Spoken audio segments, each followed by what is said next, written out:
Poco C85 phone पर अगर किसी भी ऐप पर लॉक लगाना है तो कैसे आप ऐप पर लॉक लगा सकती हो। तो आपको फ़ोन पर सेटिंग्स ओपन करना होगा। सेटिंग्स पर मिलेगा आपको ऐप्स ऑप्शंस, तो ऐप्स ऑप्शन पर ऐप लॉक मिल जाएगा। टर्न ऑन करना होगा, आपको ऐप लॉक सेट करना होगा और कन्फर्म करना होगा, नेक्स्ट करना होगा।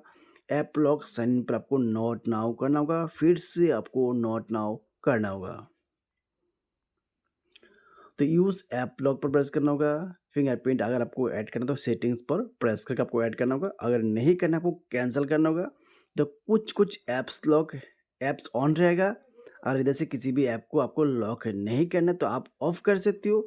नीचे आपको लिस्ट मिल जाएगा, इधर से किसी भी ऐप को आप लॉक ऑन कर सकती हो। इस बार आप ऑन कर सकती हो। तो आपको फ़ोन पर ऐप लॉक ऑन हो जाएगा। जब भी आप उसी ऐप को ओपन करना तो आपको इस बार लॉक आ जाएगा। तो आप इस बार ऐप लॉक सेट कर सकते हो पोको C85 फ़ोन पर।